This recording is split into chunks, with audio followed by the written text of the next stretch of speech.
Well, I think we had some people that are missing class this afternoon for a few reasons. A couple people who are on Zoom. So we might have a very small group of us here in person. So we'll do what we can, all right? So I think I got homework number 4 from everybody. So we're good. I will grade those. I will send you back comments probably tonight. I plan on getting them done tonight, so you can look for that. Remember, tomorrow we're going to talk about the Chinese economy. So I'm going to send you a couple of readings about that. There won't be any reading from your textbook. There'll just be a couple of readings about that. And then the usual kind of short writing assignment. Your last one in the block. I know you're really broken up about that. So that will be for tomorrow.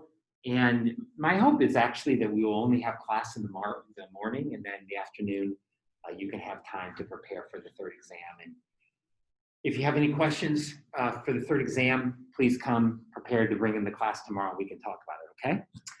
All right, so we left off this morning talking about fixed exchange rates versus floating exchange rates. And what are the costs of it? What are the benefits? What are the implications? Okay, that's kind of what we're going to talk about here this afternoon. So to begin with, we really just have to think about how do you fix exchange rates?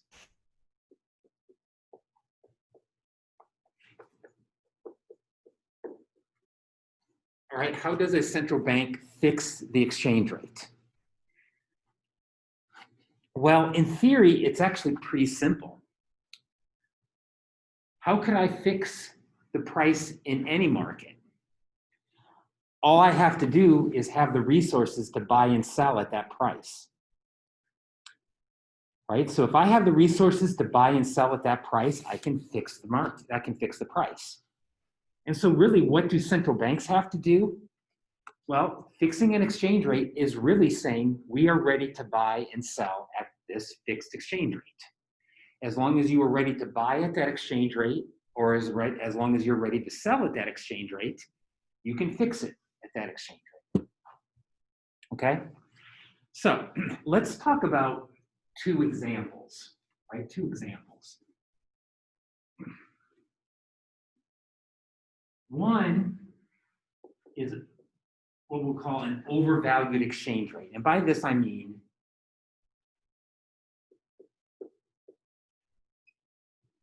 the exchange rate target is greater than where the market says the exchange rate should be.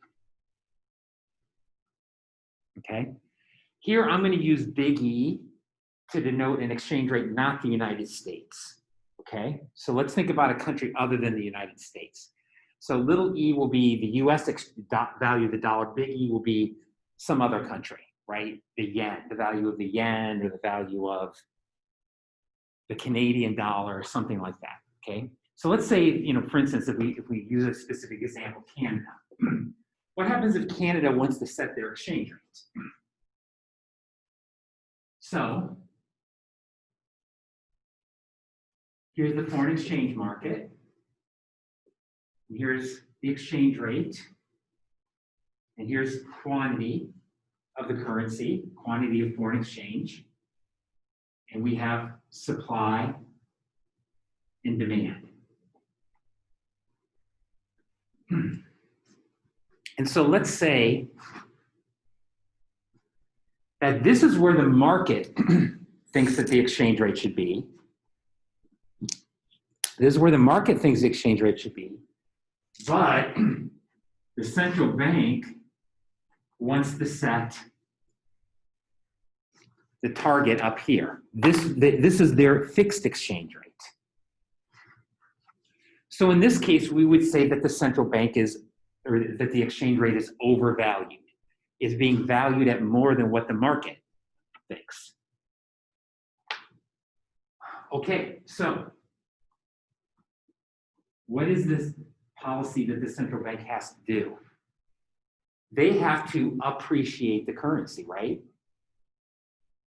So from our discussion this morning, how do they appreciate the currency?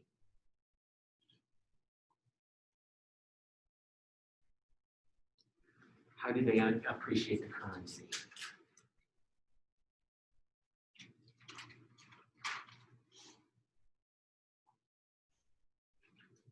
You can sell foreign reserves. Right. Unsterilized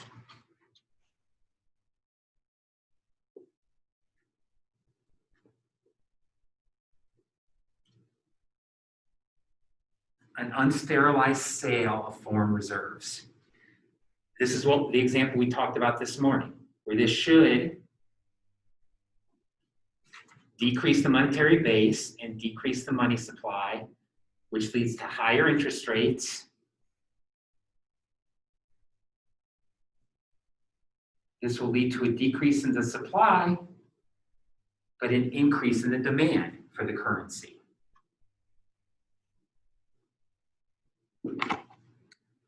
So if the central bank does this right,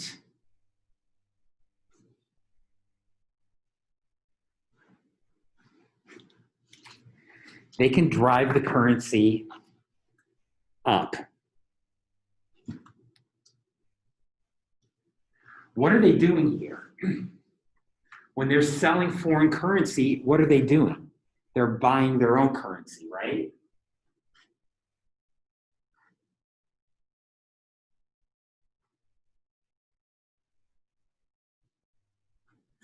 And they're buying their own currency. So remember what I said, to fix an exchange rate, you have to stand ready to buy or sell.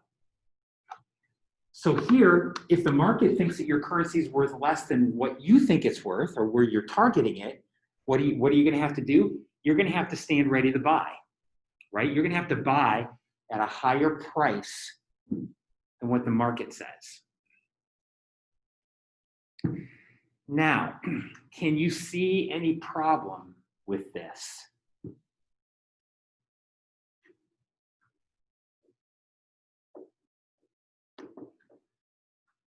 Or any potential limits?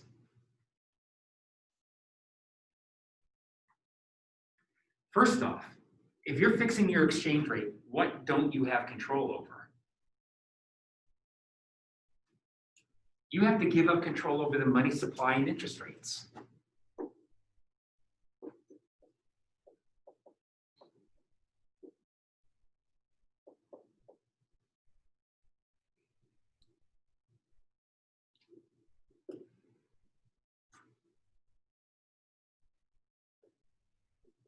Okay? You cannot do stabilization policy like we've talked about the Federal Reserve doing, right? Basically, a country has to pick. Are they going to try to stabilize their domestic economy, or are they going to try to stabilize their exchange rate? In general, you cannot do both. And I say in general because there is an exception to that. We'll talk about that in a minute. Okay? We'll talk about the exception in a minute. But in general, you can't do both. But there's also another problem. Can a central bank do this forever? Why? What's the limit? They're selling foreign reserves, right? Do countries have unlimited supply of foreign reserves? No.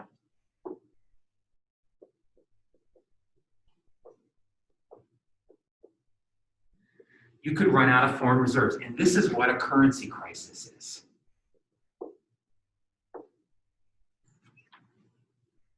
Okay? A currency crisis is very much like a bank run. It's very much like a bank run in that they can be self-fulfilling. Okay? So let's say that you're an investor in this country and you see that they're selling their foreign reserves. Now you're getting nervous because you begin to think, what happens if they run out of foreign reserves? They're going to have to significantly depreciate. They're going to have to devalue. And if they devalue and I'm holding assets in this country, I'm going to lose a lot of money. So what do? I pull my money out fast. I pull it out right away. Because just like in a banking crisis, I want to be the first person out. I don't want to be the last. So what you typically get during the currency crisis is you get a loss of confidence. you get capital flight, you get the disappearance or the loss of foreign reserves, and a huge depreciation.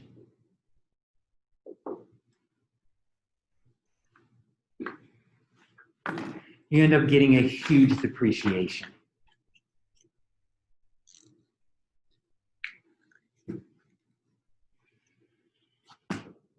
You're playing with fire, okay? You're playing with fire if you do this.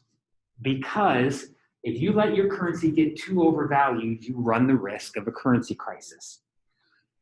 One of the things that we typically see is that currency crises then are associated with banking crises and debt crises. And you could probably guess what the link is. When you have this huge depreciation, what happens if banks have borrowed in foreign currency? Now they're going to find themselves insolvent, because if they borrowed in foreign currency, the value of their debts have skyrocketed and the value of their domestic assets have dropped, right? They're in trouble. What happens if the government tries to prevent a currency crisis by accumulating a lot of debt and buying back their domestic currency? All that could go for loss, right? And you could have a sovereign debt crisis.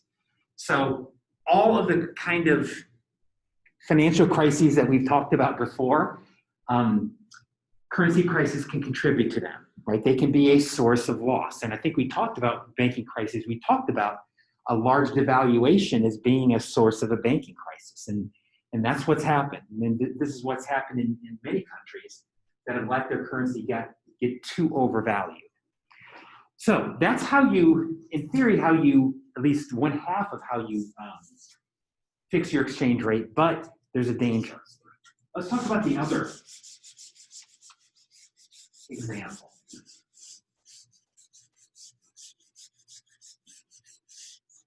The other example is if you have an undervalued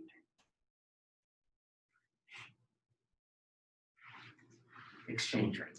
And this is when you try to keep your currency lower than what the market thinks.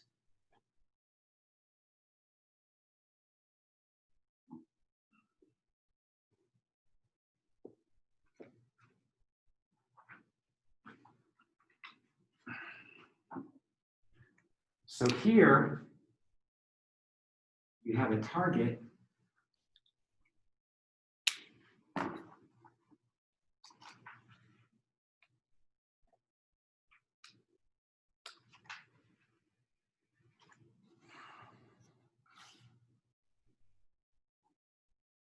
Okay, and now you're keeping your target below what the market says.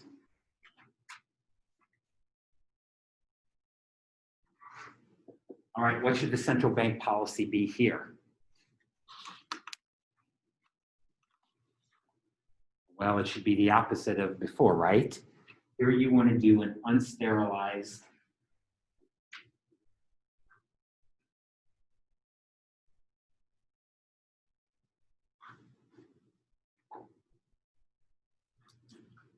an unsterilized foreign reserve purchase. This will increase the money supply .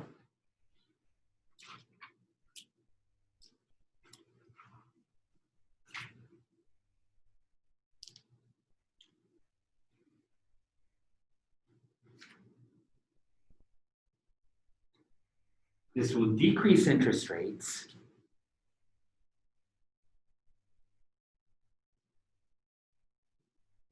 And this will increase the supply of your currency and reduce the demand.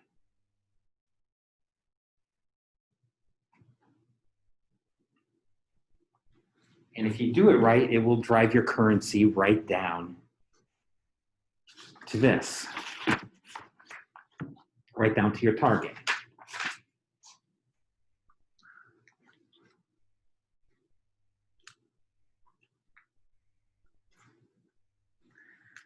Okay, what's the problem with this? Well, in some sense, it's, as you would suspect, the flip side. First off, just like before, you give up monetary policy independence. You can't control the money supply or I.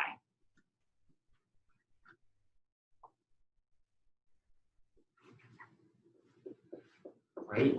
Once again, you cannot do two things at one time here. You either have to fix the economy or, you have to fix exchange rates or you have to fix your interest rate. You cannot do both.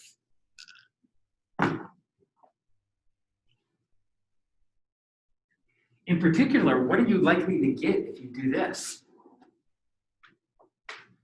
You're likely to get higher inflation. Countries who keep their exchange rates undervalued typically have higher inflation rates because you end up doing this a lot.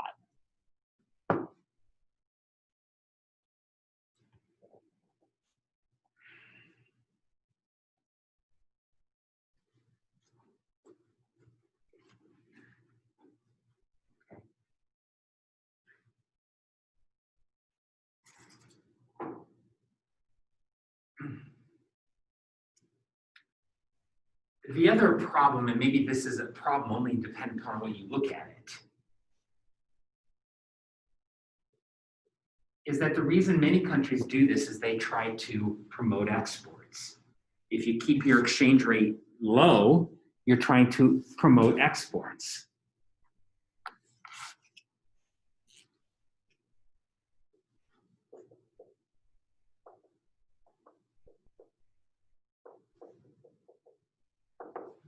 But if you do this at the cost of lower standards of living, as we discussed this morning. So when you think about this, you can think of China. And we'll talk about this tomorrow.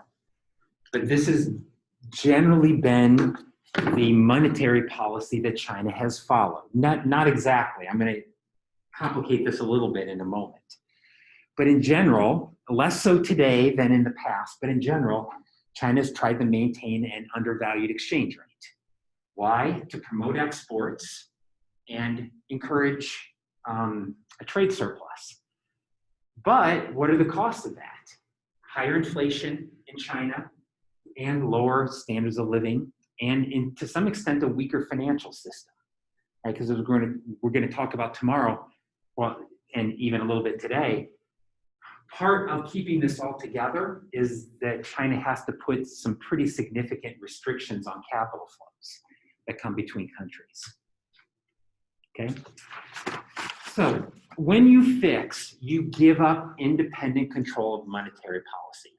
And so I could walk you through why the Bretton Woods system fell apart, kind of step by step, and give you a detailed history. But honestly, why Bretton Woods fell apart was it really came down to this. When every country was required to fix to the dollar, what did that mean? Every country had to follow the US monetary policy. If the Fed raised interest rates, other countries had to raise interest rates. If the Fed cut interest rates, other countries had to cut interest rates. How do you think they liked that? They thought it sucked, right? In particular, because it was very destabilizing. And so in brief, it fell apart when countries just dropped out of Bretton Woods, right? And so throughout the 60s and particularly in the early 70s, when inflation started to go up in the US, a lot of other countries said, that's it, we're out, right? And so that leaves the situation that we have today, is that countries today really choose for themselves what they want to do. Are they going to fix? Are they going to float? Or are they going to do some sort of in-between thing? So let's talk about the trade-offs here.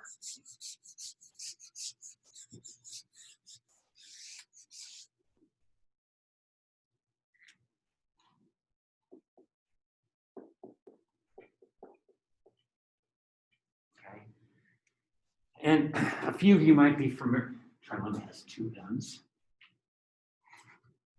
You might remember from principles that I talk about this policy trilemma, right? And the trilemma is just really a big triangle.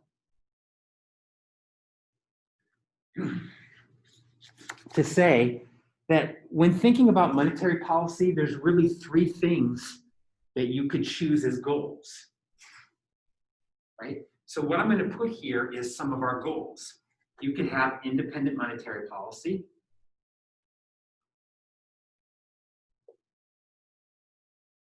And you could stabilize output and inflation. That's kind of one goal you could follow. Another goal is to have a fixed exchange rate, and we'll talk about some of the benefits of that in a minute. But one of them would be to increase trade and increase finance, right? By increasing capital flows, by making your country more attractive.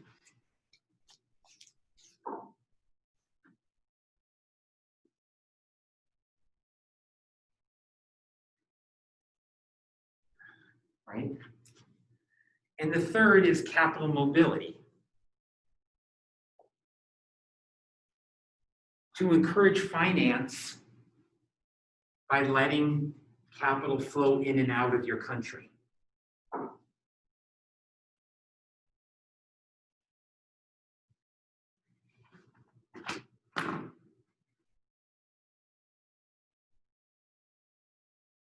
Okay? Now, why do we put it in a big triangle like this? Because you can only achieve two of these three things. A country can only pick two of these three things. You cannot do all three at the same time. So let's talk through this about what we have here. What would be a country here that has capital mobility and independent monetary policy?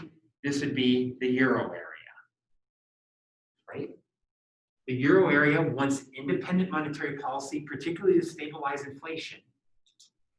And they want capital mobility because they want capital to move in and out. But what do they give up? They can't have fixed exchange rates too, right? The euro has to float.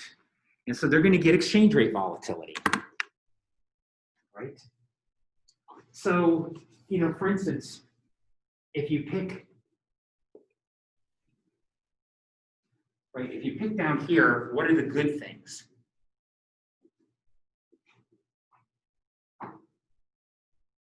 Well, actually, I don't even think I have to write down the good things because I think we know them, right?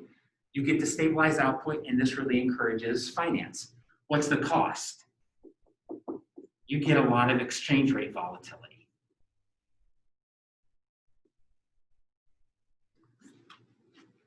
For the euro area, is that a big worry?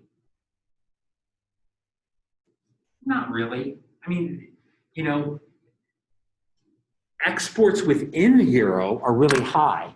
But if you think about the euro area as one big economy, exports are probably only about 20% of GDP. So, it's important, but it's not hugely important, right? It's important, but it's not hugely important. And so these countries would prefer to have stable inflation and output, use monetary policy in the ways that we've talked about, and also have capital mobility so they can have developed financial systems. How about over here? What happens if you want capital mobility, but you want to fix your exchange rate? What do you have to give up? You have to give up independent monetary policy, right? So this would be an example of like the Bahamas, right? We talked about the Bahamas in class.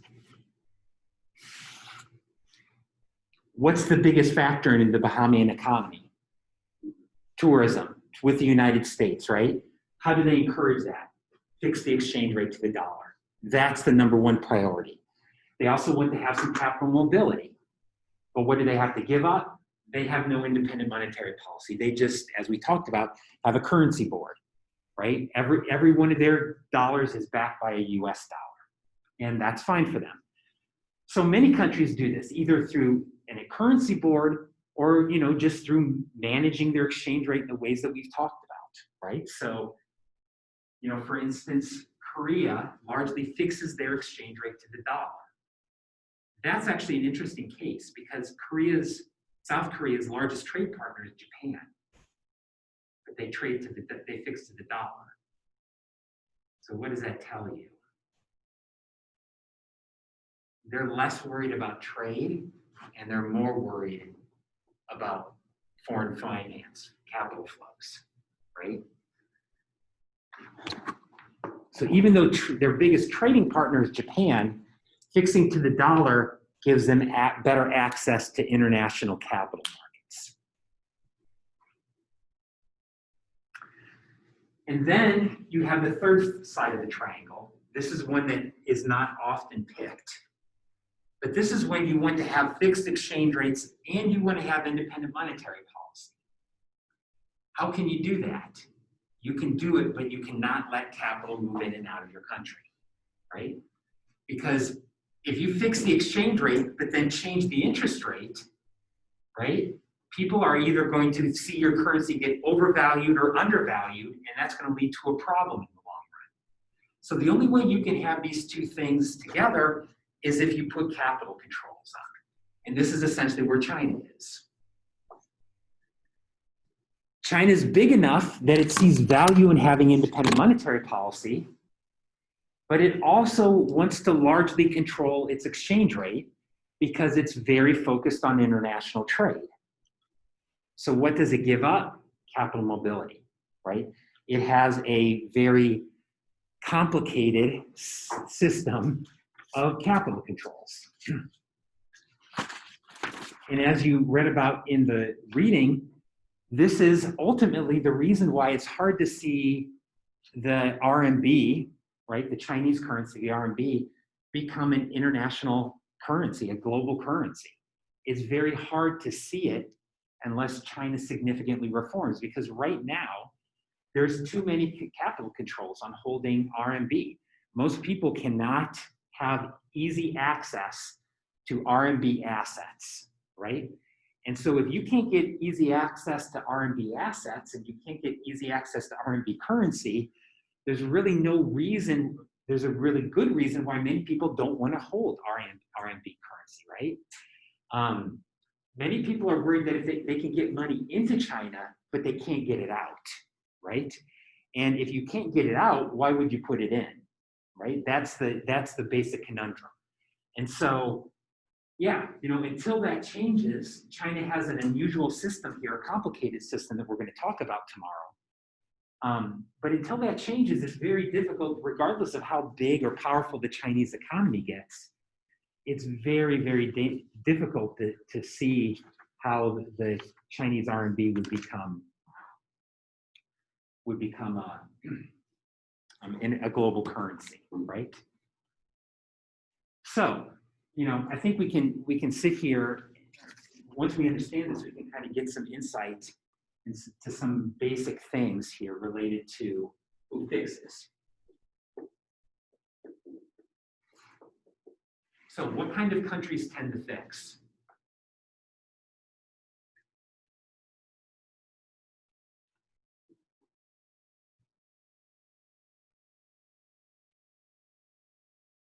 Who's going to tend to fix?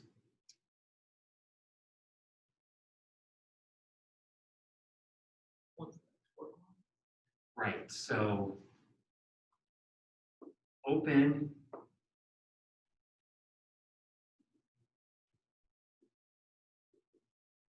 countries that have one large trade partner, countries that are small,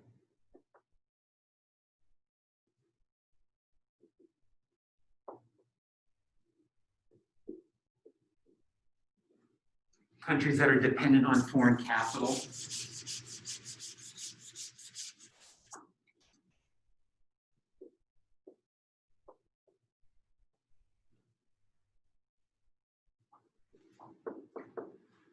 these are the countries that see no big benefit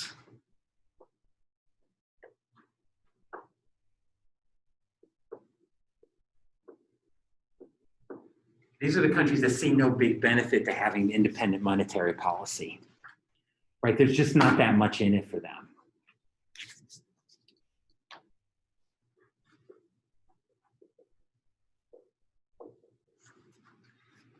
And then who floats? Well, it tends to be the opposite. Well, not completely the opposite, but it tends to be larger,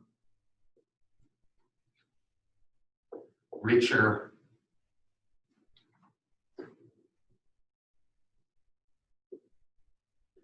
countries that are less dependent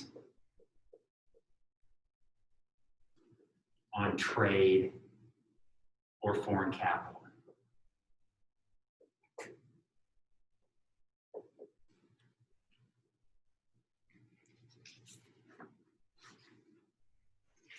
These are the countries that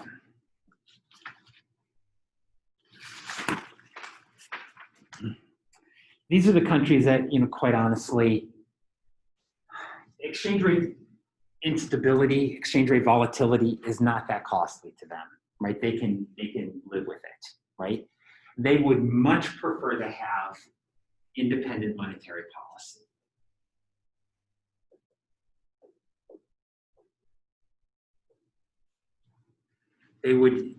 They see having independent monetary policy as being very valuable. Now, I erased part of this triangle.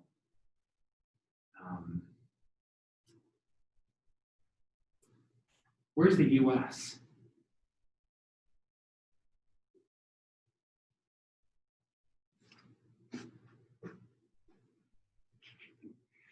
Well, the US is special, right? I guess in general, you would say that the US is more down here, right? They have monetary policy independence and capital mobility. But the thing is, many countries fix to the dollar because the dollar is an international currency. So in many ways, it's good to be the US. We're just right here in the middle. We might be the exception to the rule that we can largely get the benefit of all three of these things. So while the dollar does float, many other countries manage their currency relative to the dollar. And that keeps the dollar relatively stable. Once again, it's good to be the king, right? This is a special perk that the US has that other countries don't because it's the global currency, right? And so while the US, floats, other countries that fix to the US then have to adjust accordingly. And of course, this creates a sense of grievance, right? Because, other countries that are fixing to the US are, let me back up here. This is not such a big deal right now with COVID, right? Because every country in the world is suffering some economic slowdown. So the fact that the Fed is lowering interest rates and forcing other countries that fix to the dollar to also lower interest rates, that's not creating a huge conflict. But where it does create a conflict is when the US economy slows down, but the rest of the globe is okay, right? So during 2008, when the US cut interest rates to zero, many African countries and South American countries were like, come on, dude, right?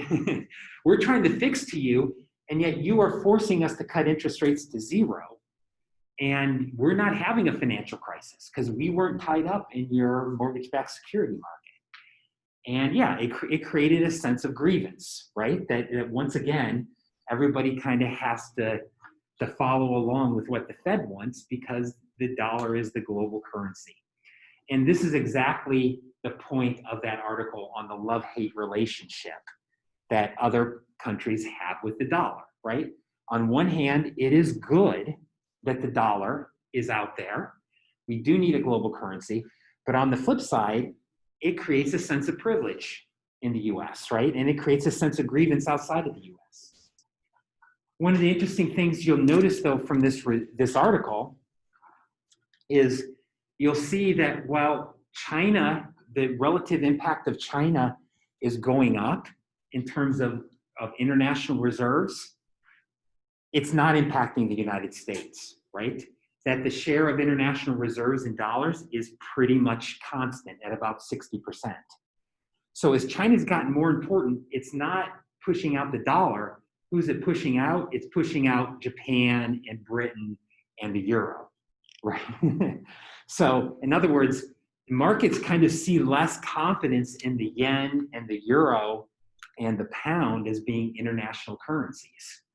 And so there's really a move toward having two big ones, but one much bigger than the other, right? The dollar still being preeminent and China growing in importance. But as we'll talk about tomorrow, as long as there's not capital mobility in China, it's hard to see the role of the RMB getting much over 20 or 30%, right? Which is small relative to the size of the Chinese economy. But that's kind of the convoluted system that we are in. Before I let you go here, I want to talk about one other form of fixing your exchange rate, which is a monetary union. Right? Actually, let me write this on this board. See.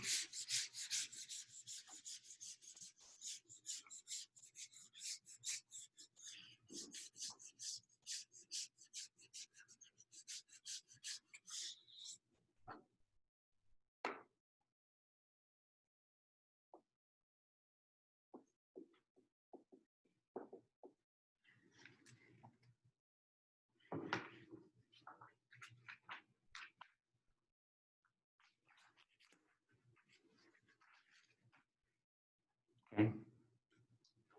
A monetary union is a fixed exchange rate system.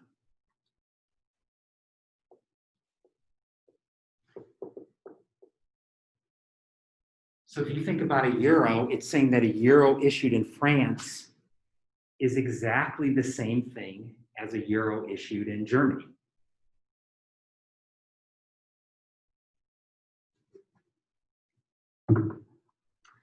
So we've talked about the euro, I would say, quite a bit in this class, including the European debt crisis, right? And so you can, once again, kind of see the benefits and the costs of a union. They're really the same benefits and costs of a fixed exchange rate, but even amplified, right? The benefits is it really encourages trade.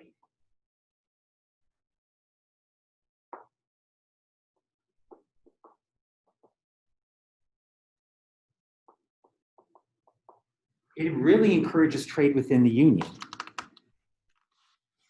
So I think this is the right number, 60% of the German economy is exports. It's exports to France, Belgium, the UK. We'll see how this changes with the UK getting out of the European Union, not the European Monetary Union. They weren't in the Monetary Union, but they were in the European Union. So this really encourages trade, and it really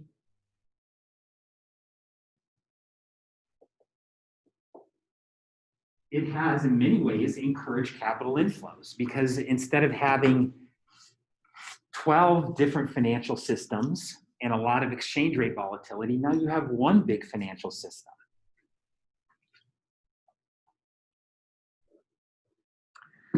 But of course, what are the costs?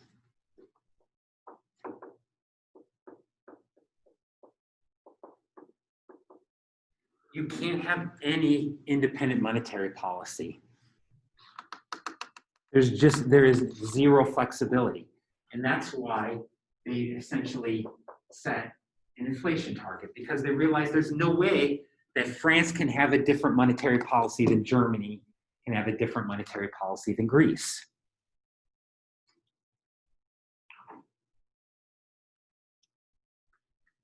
Related to this,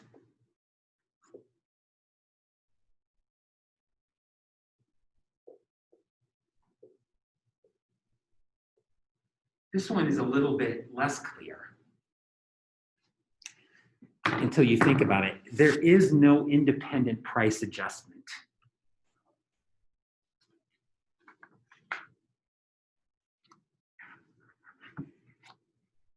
And by this, I mean, for instance, you can't devalue.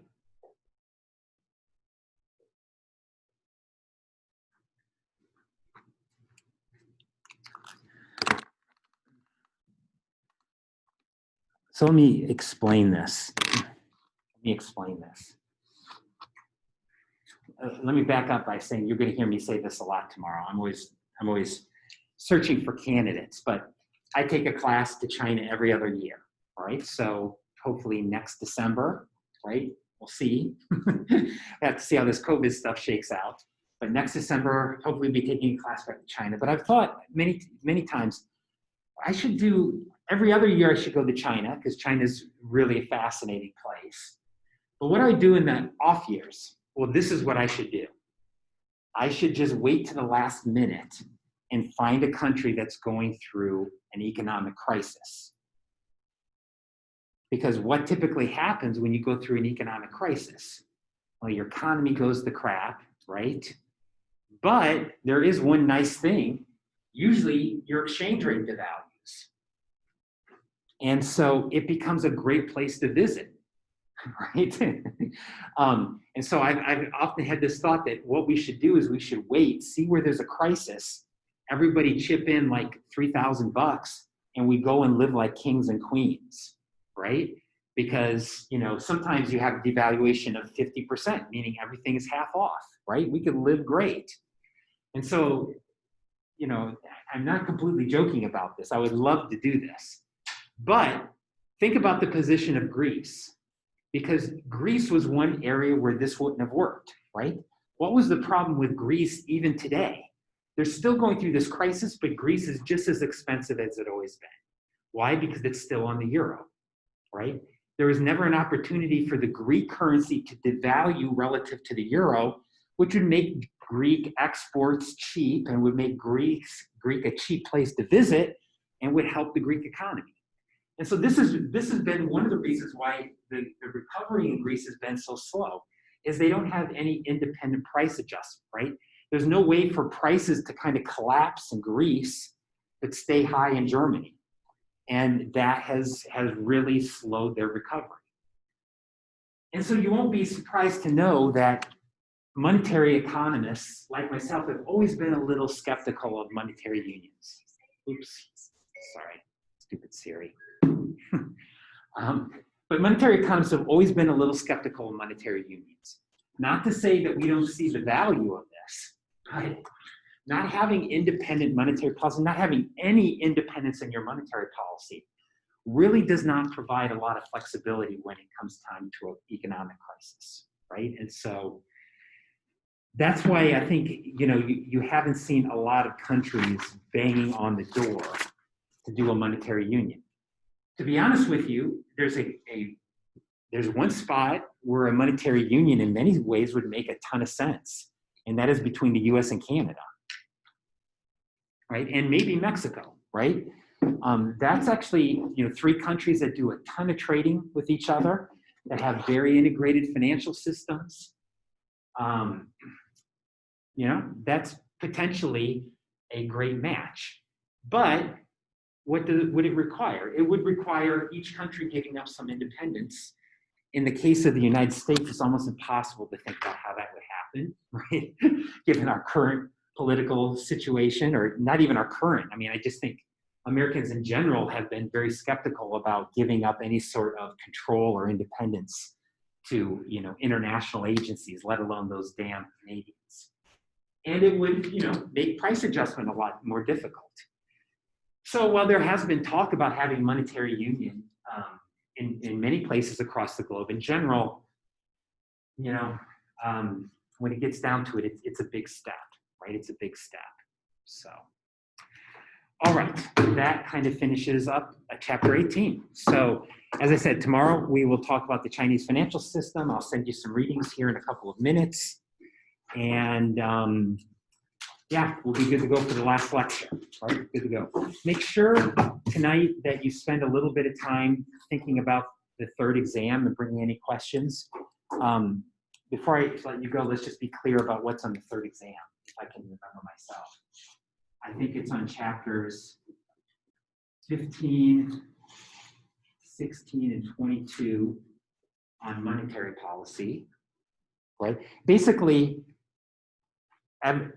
our last exam went up to last Monday, right?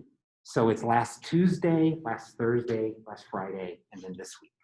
So I believe the chapters are chapter 15, 16, 22 on monetary policy, chapter 17 and 18, what we've talked about today on exchange rates in global financial system.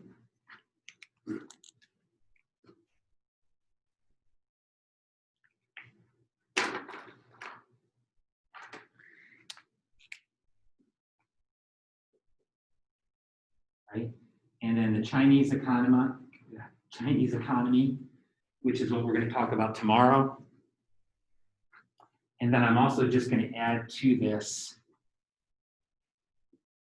because we didn't really have any questions on it the last exam, but that econometrics discussion. And obviously that was a pretty superficial discussion, but I might ask you a question about that, okay? So I think you'll see there's actually a little bit less material on this third exam than there have been for the first two, right? It's just kind of the way things have worked out. So make sure that you spend a little bit of time tonight looking over this, and if, whatever questions you have, definitely we'll set some time aside tomorrow to do that, okay? All right, thank you very much. Have a good afternoon.